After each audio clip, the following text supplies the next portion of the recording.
Isn't it lovely to know that we're going to get everything that we need under one roof? It's going to make life so much easier. We are in our espresso kitchen this morning making one of my favorite desserts, and it's all things sundaes. We're having fun with sundaes, and a very important component of a good sundae is the sauces. We've invited somebody that's no stranger to our espresso studio, Executive Chef Brad. How are you, Brad? Very well, thank you. Very well. Good to see you again. Yes, you too. So you're making us something very, very sweet. We're already on a buzz, and Graham doesn't need any more of a buzz because he's already got that going. He doesn't, and I think he's going to lose out because he's not doing this with me this morning. Too no bad. ice cream for Graham. So sad. Here we go. You're making us two sauces this morning, I'm making right? two sauces. One, I suppose both fairly classic for sundaes, okay. and the one that we're going to start with, we're going to make a fudge sauce. All right. Just very, very simply is some caster sugar. All right. A little bit of water just to get that to start dissolving. And it's going to whisk those two together. What we want here is we want this to start caramelizing. So the sugars are going to start sort of almost burning, and they turn sort of that beautiful nutty sweetness. All right. And just keep that on a high heat. But keep an eye on it because you don't want it to bubble over. You don't want it to burn too far. If it goes too far, it's going to be very, very bitter. Okay. And remind us again why we need to be very careful when we're working with heated sugar. Well, because it gets so hot, and if you get it on your hands or your fingers, or I've seen guys in the past almost taste it, and I mean it just stinks. It sticks to your fingers and sticks to your tongue, and it's not so lekker. So it gets very, very hot. All right. But so we're going to bring that up to the boil, and you'll see the bubbles will start to change from fairly big bubbles to quite small bubbles, and you'll have something that sort of looks a little bit more like this, which is what we're looking for. We're going to let that go a little bit further, and then after that we're going to add some cream to it. But be careful with the cream, because when you add the cold cream to the hot sugar, to the hot caramel, it's going to bubble up. So you've got to be careful. You've got to make sure that you're using a deep pan to work with it. So you really have to be focused when you're working with number one, hot sugar, and then the cream once you add it. And then the second sauce we're going to be doing, also really, really simple, is a raspberry sauce. Which again, it just works really, really well with vanilla ice cream. Just those two are fantastic. Okay. But basically, a sundae constitutes ice cream, normally cream, a topping, and some kind of fruit, possibly. Yes, yes. Right, so this is coming now to You're watching this, right? Because I don't want any sugar burns. There we go. All right, so it's getting nice and dark. Looking delicious. So we want it beyond just a golden brown. Okay, then we're going to add our cream to that. You'll see this will bubble up now. Yes. And the cold cream will start to thicken the caramel. Okay. And all we want to do now is just turn that heat down. Okay. And we're just going to whisk out any firm caramel or firm sugar in there. Okay? And that's pretty simple. That's it. That's your fudge sauce. I would offer to help you, but I think that I'm going to leave this to the professionals. What I will do is, if you would like the recipe for our sauces that we're making this morning, all you have to do is SMS the word sauce to 33728. We'll send you your Pick and Pay shopping list and the link to the recipe, and you could be making these as well, of course, with the tips that Brad just gave us. Making sure that you keep safe in the kitchen. Right, all we've done to the raspberries, we've just added a little bit of sugar and a little bit of lemon juice, and we're just going to let that cook down. And once that's cooked down, it's probably going to take about 4 or 5 minutes to cook down. And I don't like to strain my sauces with this sort of thing. I like the rusticness of it. I like to have the chunky raspberries. Once that is cooked down, we'll land up with a beautiful, chunky raspberry sauce. That's just over some vanilla ice cream. Absolutely delicious. I love the colour as well. There we go. Well, that's food so often is about sort of the visuals and the aesthetics. So you want those beautiful colours. You want to be able to see those and pick up those textures just from looking at the food. So that's really what it's about. What we're trying to achieve. And sundaes are really built up on textures. With the nuts and all that sort of thing. Very, very nice. Okay, so that is our delicious raspberry sauce, and this is our delicious fudge sauce. We are going to be making some more sundaes after the break with Brad. It's my feel-good breakfast show. Welcome back to your feel-good breakfast show, Espresso, here on SABC3. Now, before the break, we made some delicious sauces to go with the sundaes, and we asked you on our Facebook page, what is your favorite sundae flavor? Now, Brad is back with me in our Espresso kitchen, and we're not making you one sundae or 2 sundaes, we're making you 3 delicious sundaes. Does it get any better than that? I mean, my goodness, I'm a lucky girl. Brad, take us through what you're going to be making for us this morning. So we're not going to make any of the traditional sundaes. No double fudge sundaes or chocolate sundaes, something like that.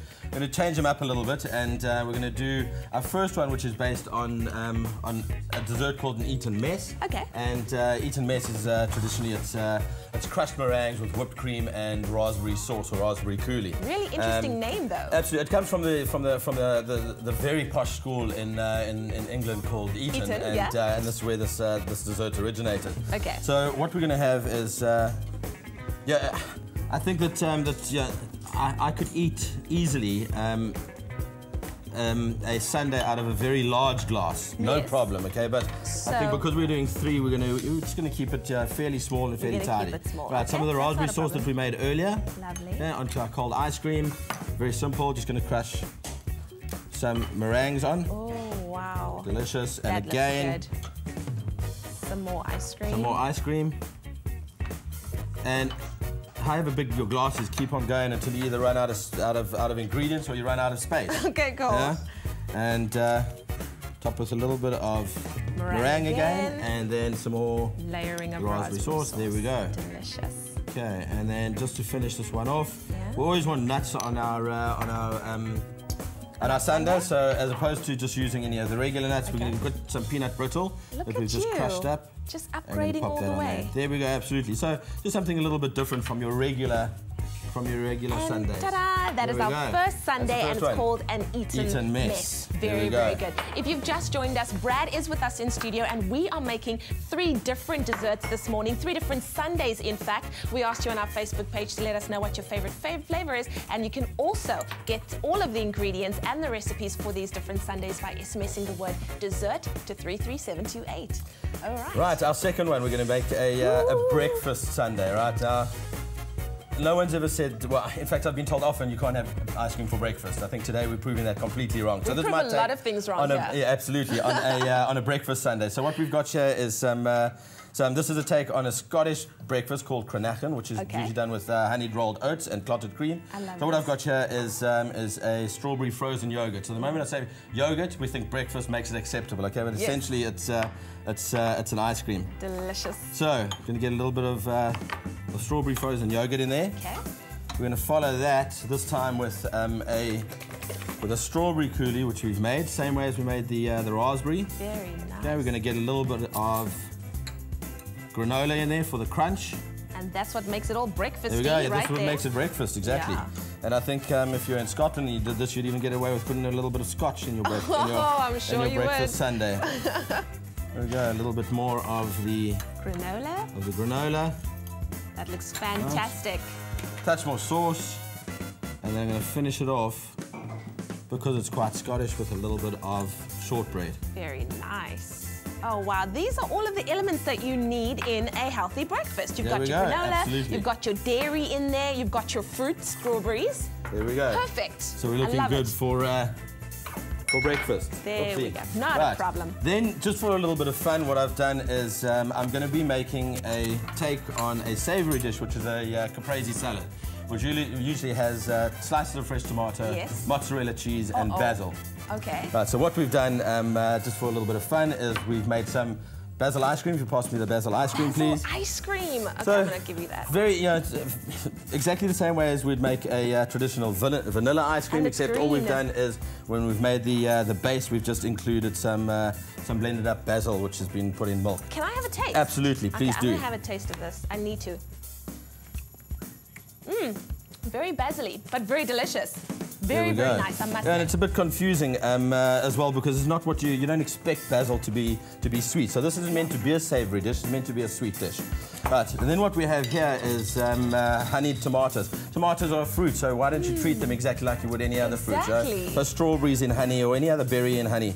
And what we've got is just simply they just blanched, peeled, and then we just cook them in honey for a bit. I'm going to pop two of those on there.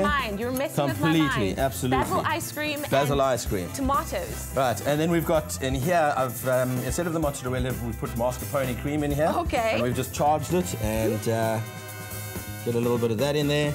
And then, of course, tomatoes, basil, pine nuts. Just because pine nuts are traditionally sort of served in salads, and that doesn't mean you can't serve them in a dessert. Yeah. This is incredible.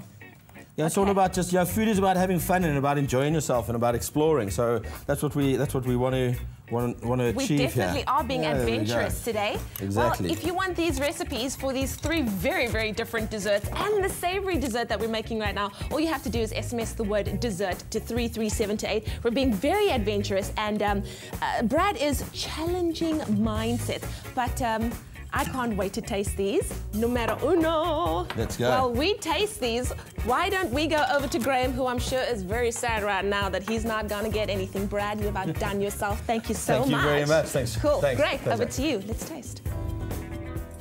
It's at the All Seasons Milk Factory where we found goodness produced on a daily basis. Pick and Pay, always there for you.